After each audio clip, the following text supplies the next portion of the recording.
discussion about the contract for the fire truck. We need to get that out of the way. Chief Wright, what is going on with the contract for the fire truck, and what happened with the contract that we approved in the previous meeting? The contract, I was notified by Mr. Roy, and he was inquiring about the contract, and there's never been a settlement between the contract and the financial institution.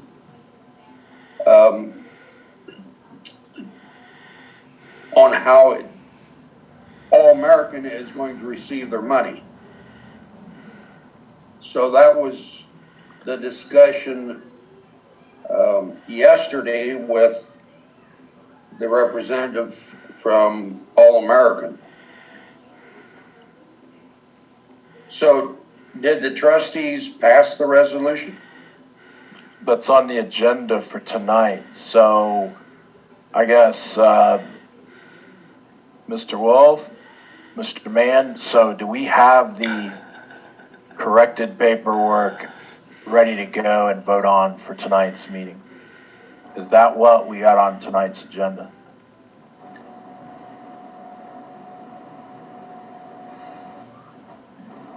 There was a problem with the number of years. The contract that I signed was for 12 years. And we cannot, they didn't have where we could sign for 12 years. It was for 10. So I went up and signed another contract with Ms. Edwards, and Mr. Mike came up to sign that contract also. So that contract has been signed, but we have to have all three trustees sign the contract. But it's set up now for 10 years, like it's supposed to be, and then it has to go to the prosecuting attorney.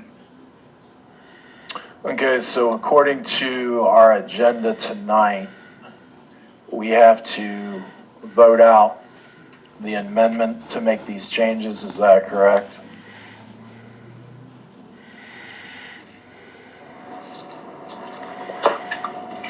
In the next meeting. Mr. President, may I make a comment, please? What happened is you and Mr. McLaughlin were at the meeting when this was brought up. And since it's property, according to legal, property has to be approved by all three trustees. Mr. Mann was not at that meeting, so that resolution, just the resolution needs to be signed by all, and positive vote or affirmative vote from all three trustees. You and Mr. McLaughlin did give affirmative vote, and you did sign it, but Mr. Mann was not at that meeting. So it was told by the attorney that Mr. Mann needs to also sign it. So that's what needs to be redone, is the 20-120 needs to be redone to have his signature where it shows you all three agreed to purchase that property, is what they said. Okay, so if you're saying all three trustees needed to sign that contract, then why didn't you invite me to your office to sign that paperwork? Again, all three trustees, I did not say all three trustees, Mr. Mann said that. I said all three trustees have to sign the resolution. I did not say anything about a contract. Mr. Wolf, have we sorted this out with legal and know what we need to do in tonight's meeting? Yes. What was submitted to the administrative assistant to put in your packets and also send it out to you last Friday. You have to sign a new contract with the finance company for 10 years. And I want to back up there. The presentation made by the banker originally gave us options at 10, 12, 15, and 20, and 4 options of down payments. You trustees chose from that list of proposal from the banker. To the banker's surprise, they forgot about an Ohio law, which is only in Ohio as far as they can tell, that you can only finance a vehicle up to 10 years at a township. So they have to produce a brand new contract, which is produced and prepared for you tonight, along with an addendum resolution per Mr. Nathaniel Peterson. So you have to sign, or vote for and sign the addendum saying you're changing the terms of the original resolution from 12 years to 10 years. And the same vehicle is what you're purchasing. And then you all trustees have to sign the contract as done before. So in other words, what they're saying, it has to be a redo. Second step is after the redo, it has to go to Mr. Peterson for his signature if he agrees. Now, there's a lot of legal stuff that required him to see that from day one. It wasn't sent to that person. So Mr. Nathaniel Peterson has some time. He has to look at the contract. If he agrees, he will sign and send it directly to the bank.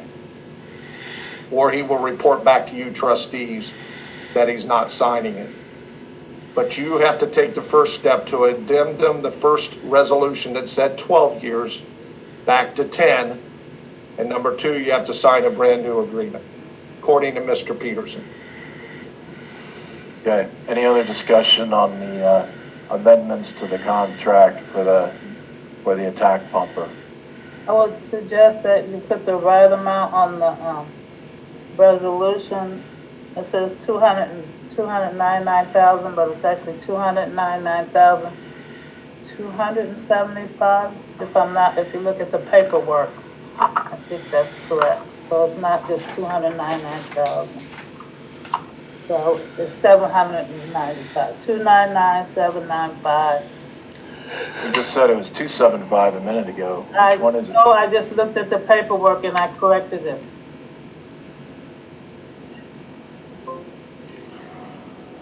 It's 299,795.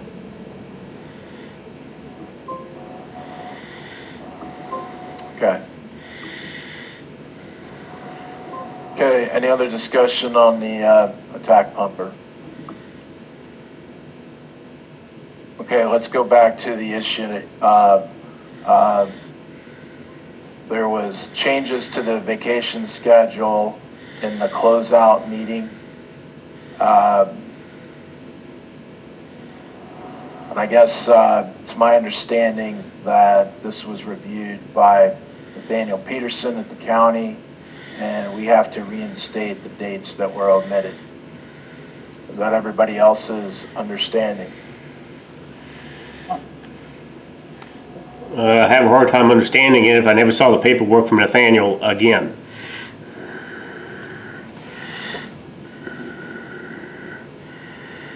Mr. President, may I make a comment, please?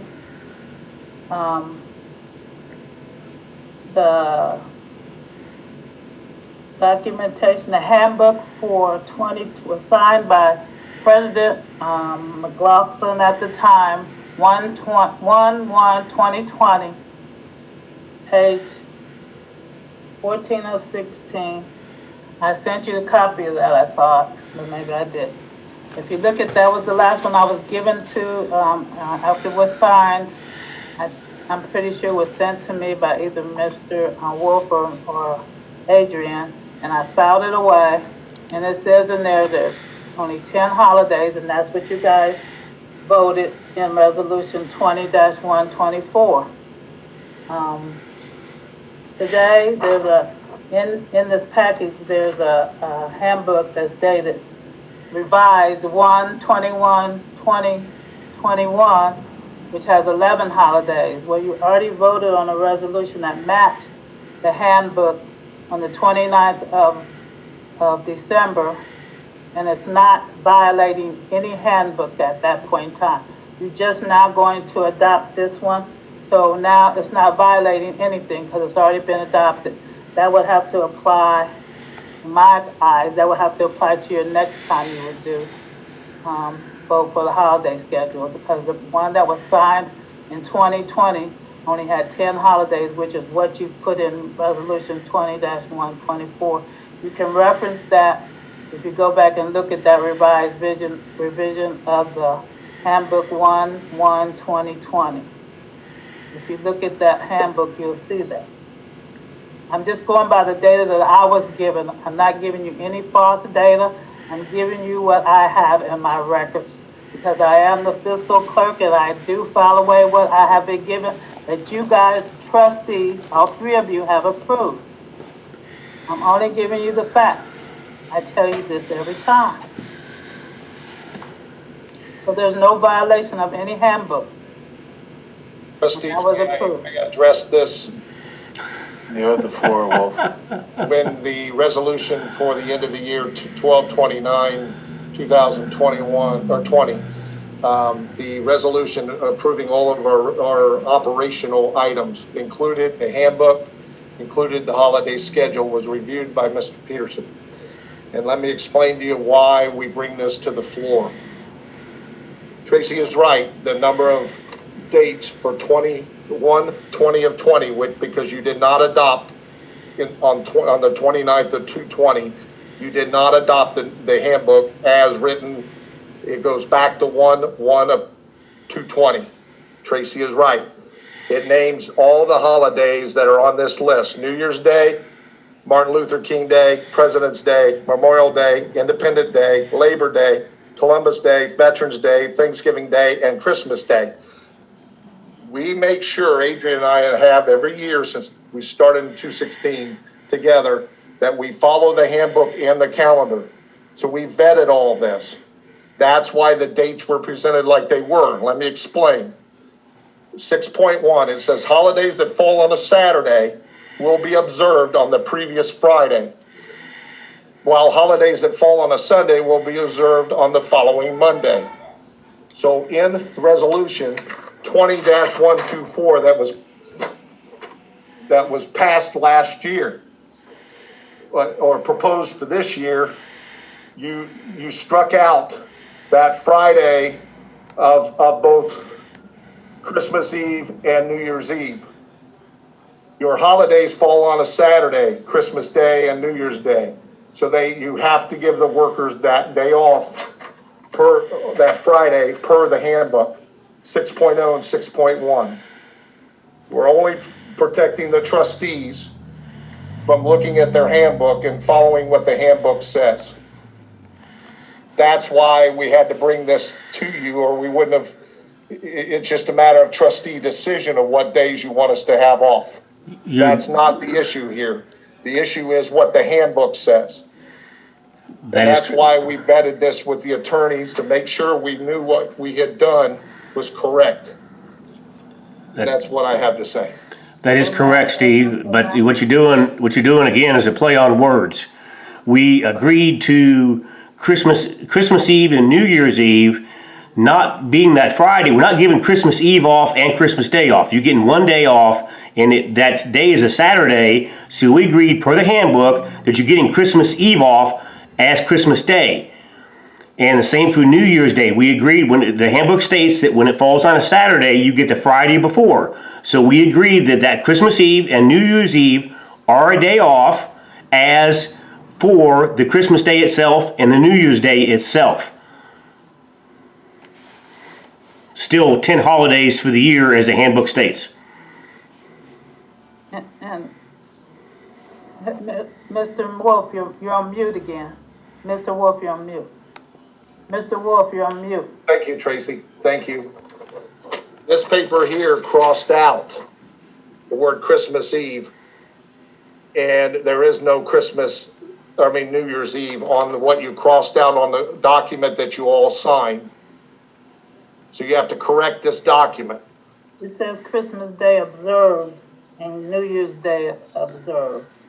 That's Right. what it said. But they're not observed. They're observed on Christmas Eve and New Year's Eve. Okay, so they're observed. That document has to be corrected. That's what that means by observed. That means you have it, it's on a Saturday, but you're observing it on the Friday. Right, but you have to get that accurate because you have people that snowplow, people that work in the fire department that get a bonus on holidays, and you gotta clean this paperwork up. That's why it was brought to your attention.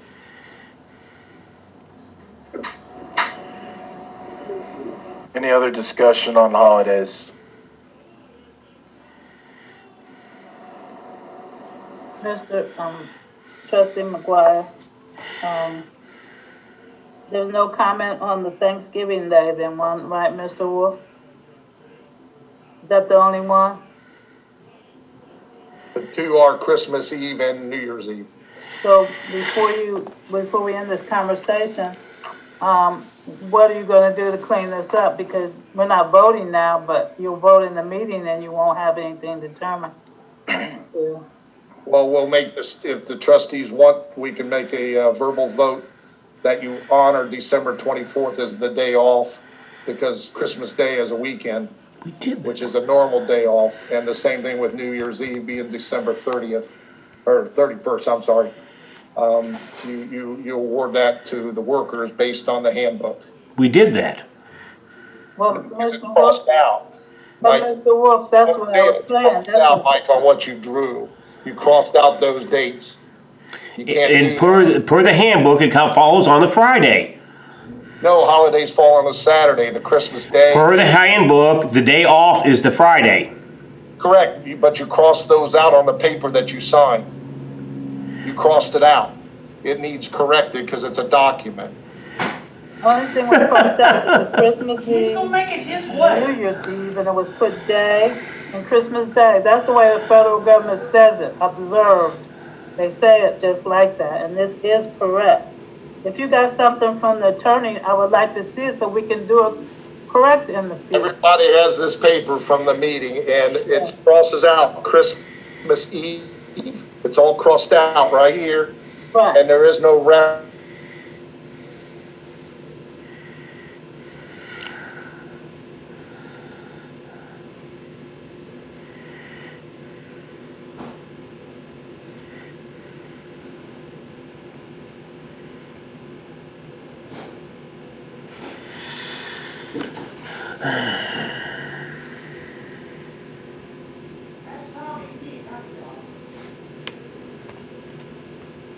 Shit.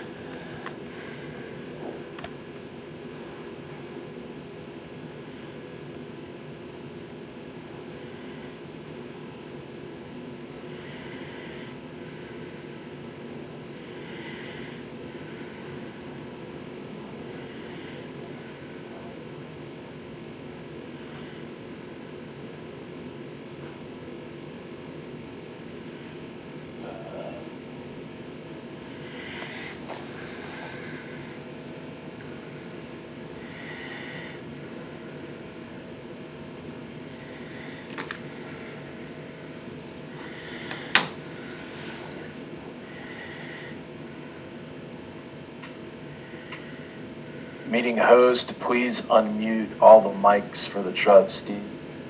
I make a motion to adjourn the session. I second motion. Okay, we are adjourned at 6:57 PM.